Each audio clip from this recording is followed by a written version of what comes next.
This is the BBC. Thanks for downloading this episode of In Our Time. There's a reading list to go with it on our website, and you can get news about our programmes if you follow us on Twitter at BBC In Our Time. I hope you enjoyed the programmes. Hello. Immanuel Kant, 1724 to 1804, was one of the great thinkers of the Enlightenment, an age in which reason was the dominant force in philosophy as it was in science. Rather than relying on emotions or faith, Kant argued that the best way to distinguish right from wrong was to be rational. He argued that when someone was doing the right thing, that person was doing what was the universal law for everyone. This idea has been influential on moral philosophy ever since, and is known as the categorical imperative. Taking this further, Kant argued that simply existing as a human being was valuable in itself, so that every human owed moral responsibilities to other humans, and was owed responsibilities in return, a fundamental aspect of modern human rights. With me to discuss Kant's categorical imperative are Alison Hills, Professor of Philosophy at St John's College, Oxford, David Oderberg, Professor of Philosophy at the University of Reading, and John Callanan, Senior Lecturer in Philosophy at King's College London. David Oderberg, can you give us something of Immanuel Kant's background? So he lived what we would regard as a fairly conventional academic life, a typical kind of professional philosopher. He wasn't promoted until quite late in his career, in his 50s, before he became a full professor. He was born into fairly, modest but reasonably comfortable means of a harness maker and a mother to whom he was greatly devoted.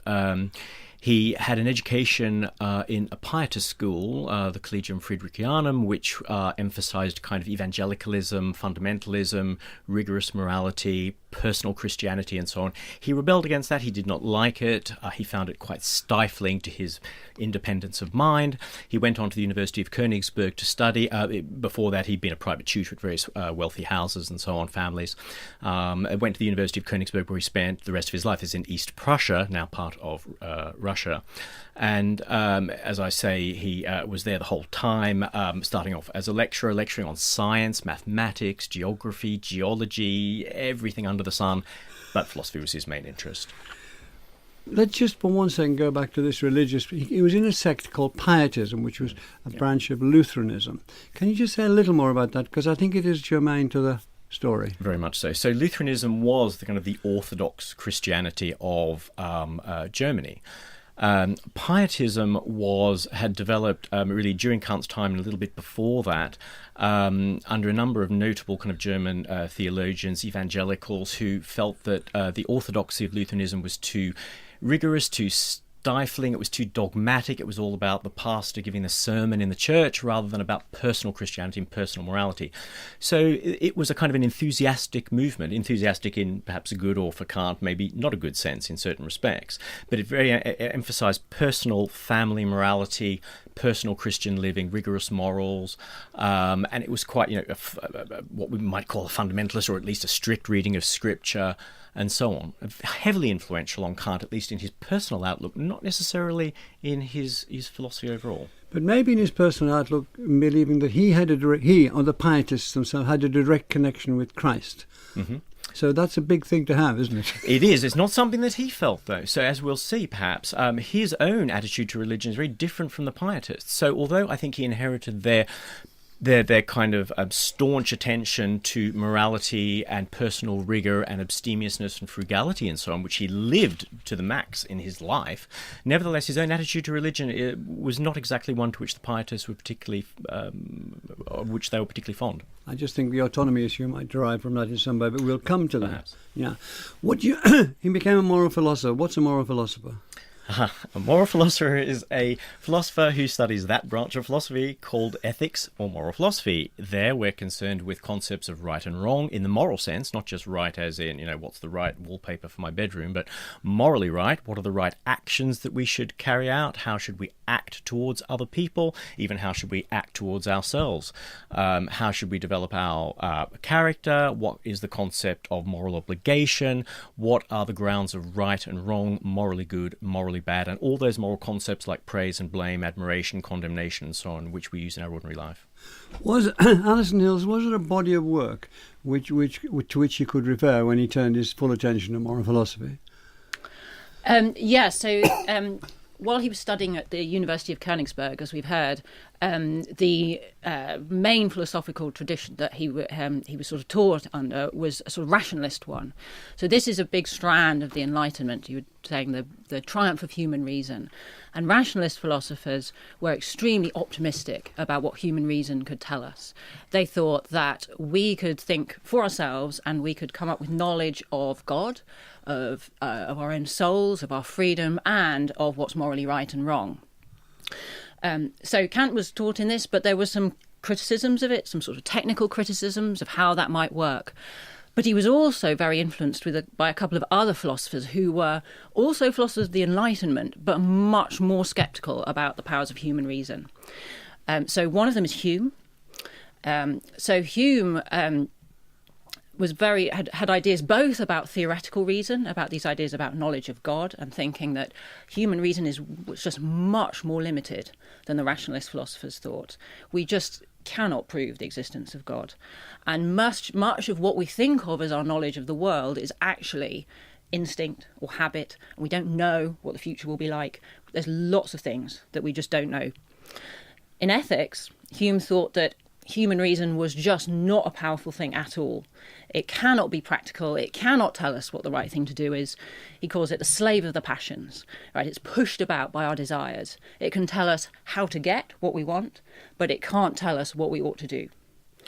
So Kant talks about Hume waking him up from his dogmatic slumber, where he was going along with these rationalists, thinking, "Yes, I can prove all this stuff," and Hume saying, "Absolutely not."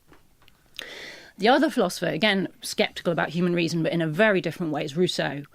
Now, Kant says Rousseau has this huge influence on him in his moral philosophy, ideas about equality of humans that Rousseau emphasises, ideas about reason being something that can be kind of destructive or problematic. So Rousseau talks about how I can be kind of happy with my life, and then I compare myself to other people and think, well, it's fantastic that I'm on the radio. I'm so excited. But Melvin's on the radio every week. Actually, it's not so great after all. So these sort of reason giving me these comparisons, I turn out to be less happy than if I hadn't had reason at all. And Kant takes that argument directly into the groundwork and says, look, happiness cannot be the basis of morality. So that's another strand there. Yeah. But was he also influenced by his admiration for Newton, seeing that Newton had unlocked hitherto mysteries, things hitherto thought of mysteries, by the use of reason, by an internal use of reason? Did he think, I can do that for morals as he has done that for science? So yes, Newtonian philosophy was being taught, and of course at this stage there wasn't a big distinction between philosophy, science, mathematics. A lot of the major rationalist philosophers like Descartes and Leibniz were making major contributions in maths, and Kant himself makes some contributions in science and maths. And now he thinks that yes, I can try to prove things like this, but one of the fascinating things about Kant is that he is part of both these traditions of the Enlightenment, both the rationalist ones thinking reason can do all this stuff, and the one thinking actually it has limits, and Kant can bring those together. Before we come to the categorical imperative, is it possible to mention, en passant, I think this is a ludicrous question, but I think we put it in for the sake of putting in a founding, to mention the Critique of Pure Reason, and a previous book which was important to the rest of his development? Yes, a summary of the Critique of Pure Reason. Well, this was Kant's huge, monumental work of theoretical philosophy, and his a really enormous, important, influential book. That's where he's really grappling with that first question I said Hume put to him. How can we have knowledge of the world? What can I know? He said was the question he was trying to address in the Critique of Pure Reason. And there's a huge amount in that book, but I think perhaps I'll mention some things that are really important later for the moral philosophy, which is that Kant thinks that there are limits to what we can know about the existence of God. We cannot prove that God exists. He attacks all these arguments that rationalist philosophers had put forward, people like Descartes trying to prove the existence of God. We can't know that. So we can't base ethics in knowledge of God. That won't work. Another very important limit is on human freedom. We cannot know that we are free. We also can't know that we're not free. We also can't know that God doesn't exist. These are just questions we can't answer with reason. And that's where he thinks the practical philosophy can come in and actually address some of these questions where theoretical reason gives out. Thank you very much. John Callanan, in 1785, he wrote The Groundwork of the Metaphysics of Morals, which is our focus really for this morning. What are the central questions he asks there? As Alison was saying, Kant is trying to extend this Newtonian analysis into philosophy, and in The Groundwork, he's trying to extend the use of reason to the questions of morality. The two central questions are, what is moral value? Is there such a thing, and what is it? How would we define it? And once we've defined it, is it possible that we might even realise it in our day-to-day actions? As we've heard, he was very much influenced by Rousseau, who thought that moral achievement isn't difficult. The ordinary, uneducated peasant knows right from wrong. But how then can we explain that? And his core idea that he begins The Groundwork is that you have to look to the subject and to the subject's will as the source of moral value. The subject being the argument. The subject being the individual. We can look to every individual and see that every human being who has a minimum of rationality has the resources to discern right from wrong. His question is, what is moral goodness? Moral goodness, he says, has this character of being unconditional.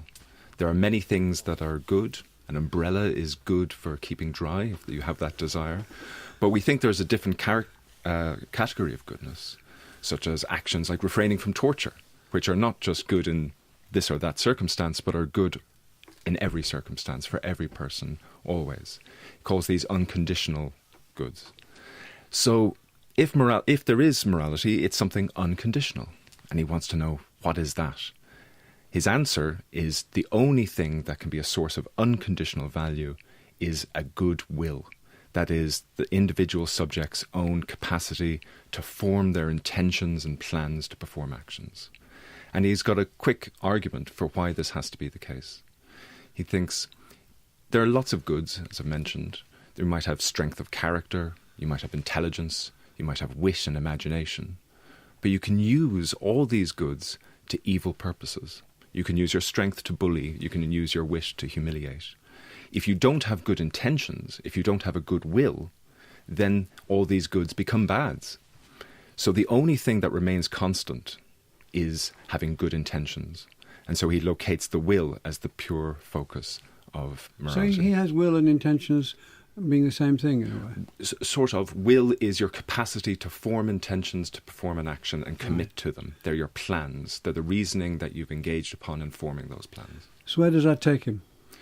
Where that takes him is the idea that there's an inward turn. We're not looking for moral value now out in the consequences of our actions. We're not looking for moral value in a divine lawgiver or something like that, or in conventional values. We're looking for moral value inwardly, which is akin to the Lutheran background. We're looking for that very personal, authentic, moral, sincere activity. The question is, if we're now turning towards the subject and their own reasoning processes as the source of moral value, how do we get to objectivity? How do we avoid the consequence that all our reasoning is merely subjective? And it's for that reason that he wants to appeal to the categorical imperative as a way in which a subject can nevertheless realise objective truths. So how does the categorical imperative come out of that? How does it define the categorical imperative from the idea of goodwill? It's a good question. There's a transition he makes. The first thing he notes is it's not just enough to do the right thing. It's not just enough to have a plan to do the right thing. You've got to do the right thing for the right reasons. He uses an example of a shopkeeper who doesn't rip off his customers. He keeps his prices the same for everybody. That's the right thing to do. But what has been the shopkeeper's motivations? His motivation is, if it got out that I was ripping people off, I'd be ruined. So it's very just prudential reasoning.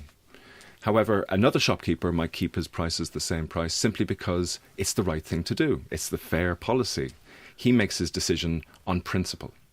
And that's the core idea, that you have a goodwill if you choose to do the right thing, and your reasoning process has been, I've chosen to do it on the principle that it's the right thing to do. David, would you like to develop the categorical imperative a little more? So I think there's one way of looking at when one reads Kant, there's the kind of exoteric and the esoteric in Kant. So the exoteric is really what John was talking about, doing things for the right reason, not ripping off your customers simply because it could lead to you being bankrupt or something like that. But really the kind of, as it were, not, I would say the esoteric, the deeper motivation in Kant is this idea that morality has to be pure. It has to be purified of anything contingent, anything empirical, anything to do with personal happiness, personal desire, and even things that we normally regard as moral, such as love, sympathy, benevolence, desire for the welfare of others. Things which we normally take as moral philosophers to be central to morality are absolutely contaminating for him of morality. Morality has to be decontaminated of anything that is conditioned or empirical or contingent or just in the world. How does he do that? How does he do that? So what he says is, as John was saying, the only thing that for him is absolutely unconditionally good is a good will. What is a good will? It's not quite the same as intention. The good will is the subject as the the subject as the personal legislator of morality. So if the person thinks, if I do this and everybody does this, we're okay.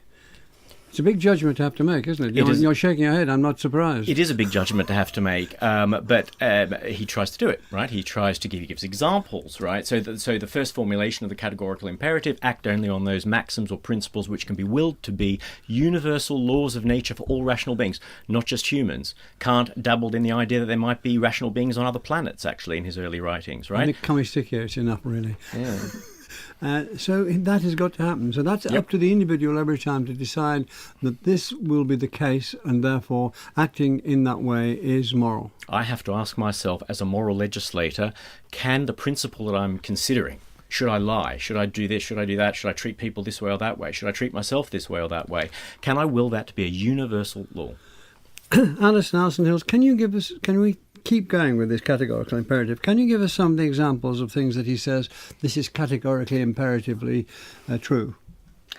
Yes. I mean, David's thrown a few in: lying, cheating, deceit, and that sort exactly. of thing. Yes, he gives 4 main examples, and they're chosen carefully because he thinks they're examples of every type of duty he comes out. So duty is his word for this reason to act morally, which has that force of being a categorical imperative. You must act. So there are duties to other people and there are duties to yourself. So the duties to others he talks about are the duty to not make false promises. That means not make a promise you don't intend to keep. So just as David was saying, if I promise you, lend me some money, I'll pay you back. And if I don't intend to keep that promise, Kant says, well, think what it would be like if everybody acted on that. Everybody would be going about trying to borrow money and without the intention to pay back. And that sort of institution of promising, where if I say I promise, you're expecting me to give it back, won't work anymore. You will think, she's just saying that. Of course she doesn't intend to pay back, so you're not going to lend me any money. So it won't work. So that's an example where you try to will your principle as a universal law, and there's a contradiction. You can't do it. So you must not will that maxim. So that was a duty not to make false promises. There's also a duty to help others. Similarly, I can imagine, Kant thinks, a world where nobody helps anyone else. I can imagine that's possible in a way that a world where everyone makes false promises is not possible. It's possible, but I can't will it. Why not? Because another feature of us, he thinks, is that we are not self-sufficient. We're dependent creatures. We depend on other people. So there are things that I will for myself that I can't achieve unless other people help me.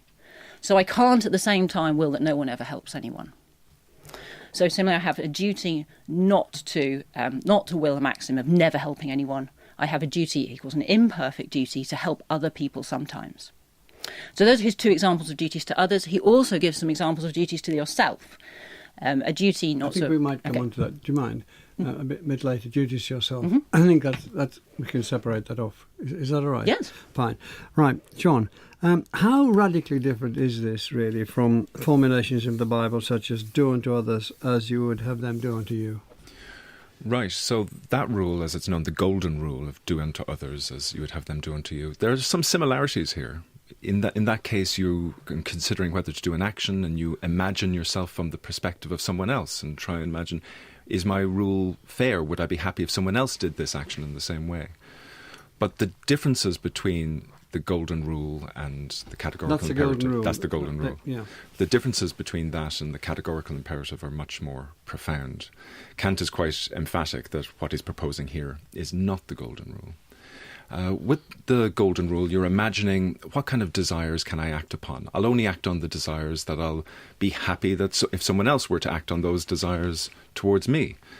But that's not really the type of moral psychology Kant thinks is appropriate. For example, what if someone has, for example, masochistic desires, doesn't mind receiving pain every so often? Does the golden rule then sanction that they can inflict pain on others now and again? Or the example that Alison just used, perhaps someone would reason, it's okay for me never to help someone so long as I never receive any help. That satisfies the golden rule as we've just understood it. I'm doing unto others as I would have them do unto me. But Kant thinks it's just obvious that if someone is in need, drowning in front of you, it's no excuse to say, well, I wouldn't accept any help if I were drowning, so therefore I don't have to offer you any help. We have some basic moral responsibilities, obligations to others. Where does he say they come from? We have some basic moral responsibilities. Where does he find those? He thinks the basic moral responsibilities are issued by reason itself. This is what Alison was talking about earlier, the rationalist theme, that just by going through a rational procedure of thinking about what if everybody did this, we can discover that certain policies, the action of making a false promise, of never helping anyone else, are actually rationally incoherent. That means that reason itself recommends that we must always make our promises sincerely. So just by thinking through it rationally, we're given a motivation to perform a certain kind of action. What does he put in place that says, this is why, therefore, you should follow reason at all times? I think that Kant is starting from an assumption that we all have some rational capacities. We use reason, we trust reason as when we're reasoning whether to take an umbrella out with us, whether we're reasoning how to go through our day. We use reason in many different ways, and we think that it's a reliable capacity. So we do rely upon it in some contexts. The question is, are there moral contexts where we can use reason? And Kant wants to say, if you believe in reason at all, then you can see that you can use it for moral reasoning also. I'd like to come to David again now, but on the way, passing between you two, you could say the 20th century was, if it's marked by one thing, it was marked by massive unreason, right, left and centre. David, where's God in all this? Good question for Kant. Not sure. So just to give you a little bit of biography here. So some of his early biographers were convinced he was an atheist. So Hafner, for example, one of his earliest biographies, says it's absolutely unquestioned Kant was an atheist and that his protestations in favour of belief in God and so on, or rational faith, as he calls it, in God, were just protestations. Others say, well, he was an agnostic. Others, historians such as Frederick Copleston, are convinced he was a sincere theist. That just goes to show how difficult it is to know exactly what Kant did think about God. Here's what we do know from his official statements in the Critique of Practical Reason, in the Groundwork and other writings. We must believe in God. Why must we believe in God? Well, as Alison was suggesting earlier, in terms of practical reason, critique of pure reasons, we can't prove the existence of God through theoretical means. Those proofs don't work. They're folly. But we don't want to give up on God, as it were. So where do we find a foundation for belief in God? We find it in morality, in duty. This duty that he rhapsodizes about in the Critique of Practical Reason particularly. The starry heavens above me and the moral law within me. There's this pure, unadorned moral law given to us from somewhere. Well, how is that possible? It's possible on a number of postulates. One, that we're free, where we're able to legislate for ourselves. That we're immortal as well, he thinks. Not that he can theoretically prove it, that we must somehow postulate it, we must hope for it. And also that we must postulate the existence of God. Is God the supreme lawgiver? Well, he never says. I mean, he wants to extricate himself from the Enlightenment idea, part of the project. Morality is not imposed on us by a divine lawgiver. But somehow God is the backing. And I think maybe one of the most helpful ways of looking at it, and it may be incorrect, and Alice and John may completely disagree with me on this, just my take on it, I think he identifies God with the moral law. I think he thinks God is the moral law. It's a fight, isn't it? Because entitlement is sort of wrenching its place in intellectual space from the church and still holding on with its fingernails to what they've been led to believe for centuries, and so on. Alison, do you want to take that up? So I think I'd put an emphasis on a slightly different part of the moral philosophy. Brings in another interesting part of it, which is the place of happiness in Kant's moral philosophy. So we're very familiar with lots of moral theories that say happiness is the important thing, and utilitarianism is the key one there, saying like the moral thing to do is to make people happy. Now, Kant doesn't think happiness plays that important role, partly for the reasons I was talking about before, that he thinks it's a very elusive goal for us. We are never really sure exactly what will make us happy. So we can't base anything as important as duties on that. But he does think, and he also says that we must do our duty, even if it's not going to make us happy, or even anybody else happy. We must not lie. We must not torture people, even if that would make ourselves or other people happy. But he does think that the highest good is virtue rewarded. So the goodwill and happiness combined. And he says, well, look around you. Do good people get rewarded in this life? No, they do not. So we must hope, as we were saying, we must hope that there is another life where we will be able to perfect our virtue, because Why does he think we must hope? He thinks that, well, this is one of the hard questions. I think he thinks that it would just be too depressing if it wasn't true, and it would undermine our motivation. So his official line is that we are required to do our duty, even if it's against our happiness or against what we want. Why does he think that? Because he thinks that when we reflect on what's morally right and wrong, it does have that force. He says, well, just think about it. You think about somebody who is, very tempted to tell a lie. Maybe, he gives one example of somebody who is being asked to give witness against Anne Boleyn, and they're being threatened with execution unless they lie. And he says, look, everybody knows the right thing to do here is not to tell a lie. The difficult thing is to persuade yourself to do it, to motivate yourself to do it. You know it's the wrong thing to do. Even if that would be, it would make you much happier, you would live your life happily ever after, and that's what you'd want to do. We know it. Common people reflecting on morality know it has this force. So we know we have to do it, but it would be so difficult for us to do if we just thought, we will never end up happy with this, not even in another life. So we have to hope that's true, and we have to hope that God will reward us, and we have to hope that we can perfect ourselves morally and be rewarded. Do you see that as a weakness to this theory, John Callahan? I think it can seem that Kant's whole theory is an apology for a certain Christian worldview at some point, that we see that we have these duties, we owe them to some force, we want to strive against our desires to do what we want to do through some higher authority figure, and that we then end up searching for some narrative that can explain that. But wasn't his idea that we did it not because some higher authority figure, but because some inward authority figure that somehow had accreted to us, and he doesn't say how, this notion of reason. This was part of what we were. We were reasonable, rational persons, and when we used that, we got to the basis of what we could and should do. I think Kant seems to have religious and anti-religious moments. The anti-religious moment seems to be the one that you just described. We look to ourselves for the source of moral authority and moral decision-making. But there are other moments where thinking of ourselves as God's creatures, thinking of perhaps that there might be some reward for us in an afterlife, has to find a place in his system. So there's a deep ambivalence frequently in Kant's thinking, and this is one example. But does it come back to, and this is really a crude question, I apologise, but you can make it much better. Does it come back to duty as the basic thing that he's advocating? Is that it? Fundamentally, duty is at the core of Who defines duty then? Pardon? Who defines duty? The human being defines duty for themselves. But what if my duty is different? Idea of duty is different from yours. That is the challenge I mentioned earlier. If we're taking this subjective turn, where we're now looking towards our own intention-forming capacity to decide what's the right thing to do, how can we know that we are actually getting to something like objective truth? Can we know that we're actually getting to real, genuine duties?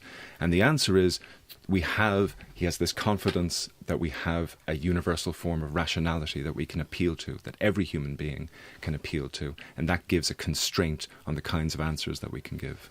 David Oderberg, what are the implications and impact of what's being called the humanity formulation? Right, so the humanity formulation, as it's called, the second formulation of the categorical imperative, is perhaps more influential in its kind of long-term legacy than the first formulation. The second formulation always act on those maxims such that you treat humanity never merely as a means, but always as an end in itself. So the idea there is, of course, we use people as means to ends all the time. Every time I go to the post office, I'm using the post office person as a means to get my letter posted. When I go to the supermarket, I'm using the checkout person as a means to get my bottle of milk. That's okay. But what Kant objects to is the idea of using other rational beings as pure means to our own ends. So the kind of, I guess, to put it in some contemporary jargon that he wouldn't have put it in, the kind of exploitative behaviour which treats people purely as objects for the furtherance of one's own ends. You can see immediately, without any further interpretation, the influence of that kind of idea, the notion of dignity, which he goes on and on about. He's one of the premier kind of emphasisers of the concept of human dignity. Just being a human being. Just being human makes you a rational being. Just being a rational being, and we are rational beings, makes you an end in itself, to be respected absolutely. Yeah. And that you can see human rights, human dignity, the dignity of the person, which everyone mouths on about all the time. I mean, I can trace a lot of that really back to Kant. When you mean mouths on about, you mean talks about these days. Did he introduce it, or did he develop it? Or people taking his views and developed those? Well, I guess it depends what area you're looking at. So, for example, if you take political philosophy, I mean, Kant wrote some famous works on cosmopolitanism and world government and perpetual peace and the abolition of war and all that sort of thing, and a kind of universal religion through reason alone, this kind of Enlightenment humanistic religion that didn't pay heed to any kind of actual authority or revelation or anything like that. He really prefigured a lot of those kind of ideas that people talk about even now. I mean, he probably would have been quite happy with the United Nations as a concept, maybe not in practice, but, perpetual peace, a league of commonwealths, a league of republics resolved by reason alone to establish perpetual peace. Yeah. Alison Hill's perhaps right of sequence in the groundwork of metaphysics of morals, but how free are we? How free are we to act morally? So this is probably the most difficult question that we've tackled so far, the place of freedom in Kant's moral philosophy. It's absolutely crucial to him. He thinks that if we have a duty to do something, it must be possible for us to do that thing.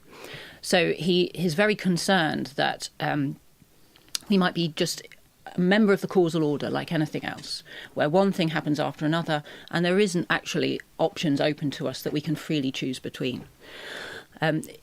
So that's one really important strand of thought. Another really important strand is that one of the grounds of the value of the will, the dignity of human beings, is our capacity to act freely, to make choices for ourselves. So in various points, this is absolutely hugely important to his moral philosophy. But as we mentioned before, in the critique of pure reason, he thought we couldn't prove that we're free. So morality is suddenly looking really under threat because we have to be free, but we can't prove that we're free. Is he talking about an internal freedom, as it were? Can you be free while still being held in society's eyes as a slave? I think that he is talking about freedom in the sense of making a choice. So that is a sense of internal freedom. So that would be possible. And so somebody who was held as a slave would still have this capacity to make choices for themselves, to act morally, and so have dignity in his sense. I think it's a different attack that he's worried about, the attack that maybe we're just under normal laws of nature, causal laws of nature, rather than the will being able to give itself a law, the moral law, and act on that. That's what he's worried about. And so in the part 3 of the groundwork, he tries to show that there is room to think of ourselves as free. That he says there's a shift where you think of yourself as acting. And you see, when you act and making a decision, you must think of yourself as having an option. Which brings us, John Callanan, to another formulation of the categorical imperative. It's the autonomy formulation. What's that? That's a very influential formulation. As Alison mentioned, it relates to the notion of freedom. We can't know in Kant's system whether or not we're really free, but we have to presume that we are. And that puts a responsibility upon us when we're approaching moral questions. That responsibility is to decide for ourselves. This was the motto of his famous essay, What is Enlightenment? For Kant, enlightenment is taking on the responsibility for yourself, for your own acts of thinking. It's growing up and not outsourcing moral responsibility to some parental figures, conventional morality, religious figures, but rather deciding for yourself what you think is the morally correct thing to do. And Kant, in the groundwork, describes that as acting autonomously. It is setting the law for yourself. You can't accept moral values from some other external system. They have to come through your own reasoning process, and you have to act as if you were setting up the law for yourself, as in a political state does in a constitution. We will be bound, here he's under the influence of Jean-Jacques Rousseau again, we will be bound by no law but the law that you've set up for yourself. And he thinks this is the only way we can get moral sincerity, authenticity, and a kind of bindingness of our own moral demands. Here, perhaps, we find Kant's anti-religious thinking coming to the fore. It can't be that I perform moral actions because it's God's will, Kant says. That can't be my moral motivation. If it is, then the reason why I'm helping someone who's, say, drowning in front of me is because God would like it. There it seems like my motivation is just to win the approval of some divine parental figure. But that's distorting proper moral motivation. You should help someone in need because it's the right thing to do. Your moral reasoning should go no farther than that. And it should be the right thing to do in terms of your own rational conscience. Just like Martin Luther, who famously said, I can't recant, I can do no other. It's just what I think must be the right thing to do. And Kant wants that return to the subject, say you must set up the law for yourself. That's the only way you can be bound by your own choices. Would you like to take that on, David? Well, I mean, there are so many things that can be said about this. I mean, again, you know, Alison and John, again, may think that I'm kind of over-egging the pudding here, but just, again, thinking about how you would place Kant in the history of philosophy and what this emphasis, this almost fetishization of duty. And, you know, we all recognise as moral philosophers who believe in duties, but there are also other things in morality. There's what's permissible, there's what's admirable, there's what's praiseworthy in matters of degree and so on. There's the building of character. All that, you know, for Kant, it's duty, duty, duty above all else. Only holy duty. That is the holy thing. It's Prussianism. It's Prussianism. And I know I'm probably going to get my colleagues trying to kill me on this one, but that is Prussianism. And I know it's so easy to say, well, you know, of course, duty, so therefore, you know, obedience to the moral law, that's kind of a caricature. I think, you know, whether Kant is the cause or effect of Prussianism in morality, I don't know. A bit of both, probably. But unreasoned obedience to the moral law is absolutely crucial for Kant. So John is right about, you know, these external influences of God and so on are completely irrelevant, but unreasoned obedience to the moral law is absolutely crucial for Kant. First you, and I'll come back to you, John. Well, there's lots I disagree about there. I mean, the obedience to the moral law is something that reason gives to itself, right? It cannot be unreasoned.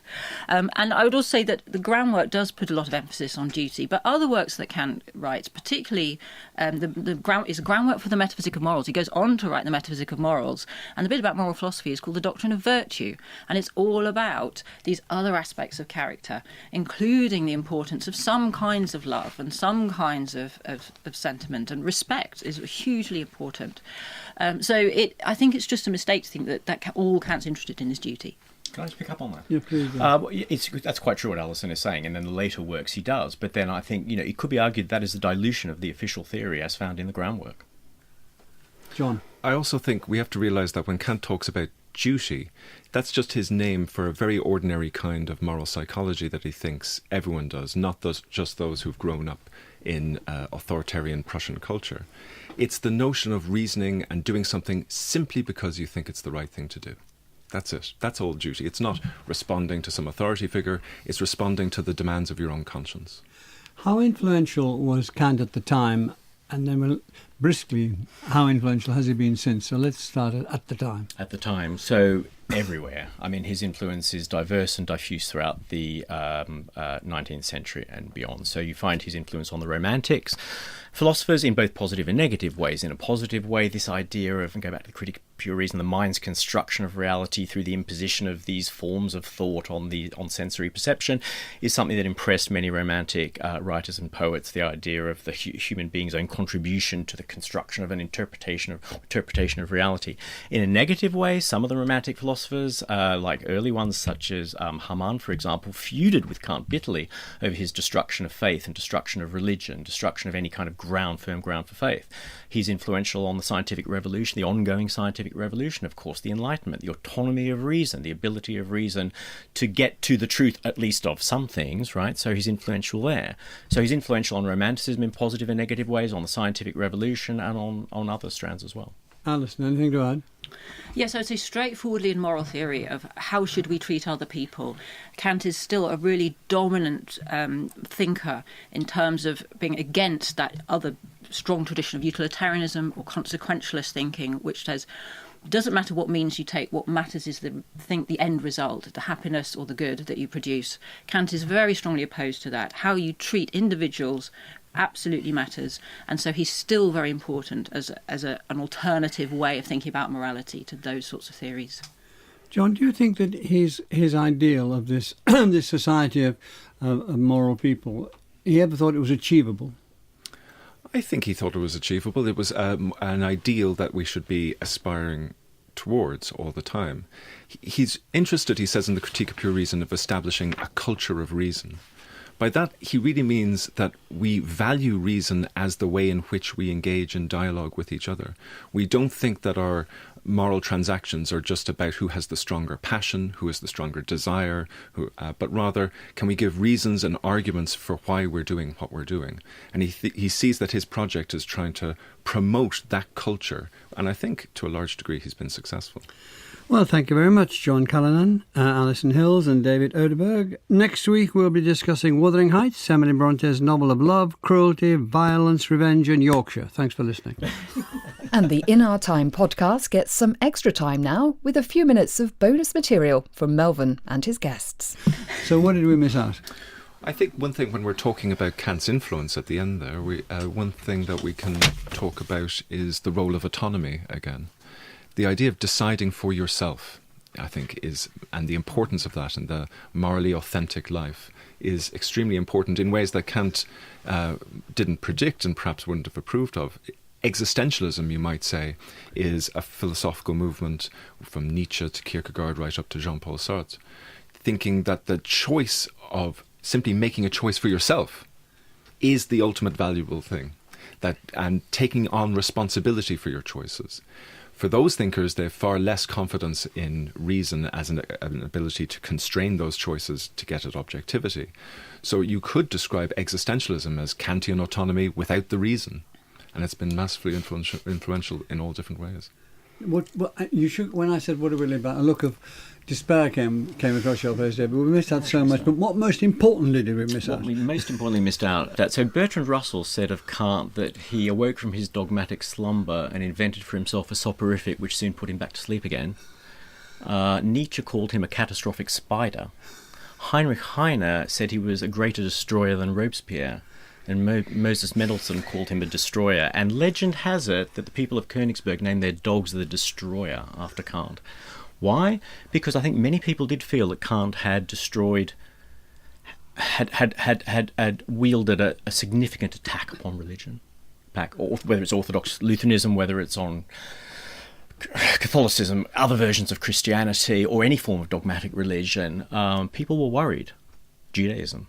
Kant sought the euthanasia of Judaism. That's his terminology. So in the conflict between the theological and philosophical faculties, there's great defence of the autonomy of philosophy over theology. I think it was in that one. Correct me if I'm wrong. He argued for the euthanasia of Judaism because Judaism was a superstitious desert religion which relied on dogma and should be superseded by autonomous reason. Well, so I guess I come as somebody interested in moral philosophy and what's right and wrong. And so I guess I'd like to talk more about the kind of theory you get out of the categorical imperative. This idea that you have relatively simple principles like not lying, like not killing people, and whether an ethics like that is viable. So, I mean, I mentioned that it comes under attack, or sort of against a kind of view where lying is fine if it makes people happier or produces more good. So, can you think of humans as having dignity, and in a way that makes sense of? Well, there are lots of us, so how can we treat everybody fairly? Don't we have to sacrifice some for the sake of others? How do you make it work if you're thinking everybody has this very special value, so you shouldn't sacrifice them for other people, basically? So can you make a viable theory like that? And one of the other... so he gives all these formulations of the categorical imperative, and one that we haven't mentioned, but I think is a very interesting one, is the formulation of the kingdom of ends. So he has this vision of this ideal society, an ideal moral community where everyone treats everyone in the right way. So we're talking about kind of a community of responsible adults, basically. And thinks, well, how would they treat each other? What would it be like? Would it be one where you were just trying to make people happy, but you were quite happy to lie? And he thinks absolutely not. You wouldn't be lying to each other. You would be treating each other as having dignity. So he has, it's an inspiring vision, an ideal. And then there's a very big question for Kant and for other people who like moral theories that do this sort of thing. How do you go from that ideal to the real world, where there are people who are doing awful things to each other? How do you respond to evil in other people? And this was one of the big early criticisms of Kant. He's saying, don't lie. But what if there's a murderer coming to your door, asking where your friend is, and making you say something? And Kant says, no, you absolutely shouldn't lie. You should tell the truth. Well, actually what he says is you shouldn't say anything, but you certainly shouldn't lie.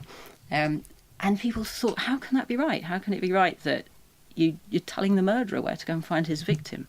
But Kant has this idea that, well, you should not be dragged down by what other people do. You should be playing your part in making this ideal community, and so you should just do what's right. Can I pick up on that? Please do. So actually, when you read his paper on, I suppose, right to lie, which was quite controversial at the time and still is, actually you find that if you cut through all the verbiage of Kant, and Kant is full of verbiage and technical jargon and just obscurantism, he's responsible for all continental philosophy as we have it today. If you cut through all the verbiage, actually the reason he gives for why you shouldn't lie in the case of the quintessential Nazi at the door wanting to find the Jews to take to the concentration camp, those sorts of cases, is simply, where do you draw the line? Where do you draw? Okay, if you're prepared to lie to save a life, are you prepared to lie to stop someone from being hurt? Are you prepared to lie if it means that you'll get a promotion and find a cure for cancer? Are you prepared to lie in something? I mean, basically, think where do you draw the line is ultimately what he's saying. And I actually admire him for that he holds the line on lying, unlike pretty much every other philosopher. I'm actually with him on that. I know it's a minority view. I think there are aspects in Kant which are incredibly uplifting and quite noble in a really good way. Kant is, whatever you think about Kant, he's a philosopher of uplift. You don't read Kant coming away, you might come away feeling quite pessimistic about the chances of reason to actually know anything, but you do come away, as far as morality is concerned, with a sense he really cares. He really cares about morality. I think as a historian of philosophy, one of the things I'm more interested in as well is how this theme we started with, that Kant is attempting a scientific analysis of morality. He thinks he knows what it is to be scientifically rational. It's to find universal laws that dictate what must happen. And he thinks he can apply that to the realm of human behaviour and what ought to happen. That very project is one that is controversial in itself. Perhaps reason is a more diverse phenomenon than we think. It's not simply this scientific model that might work for physics, but doesn't necessarily work in the same way for human beings. Kant sometimes seems constrained by his appeal to universality, finding universal laws all the time, and tries to bend all the moral phenomena into an analysis in those terms.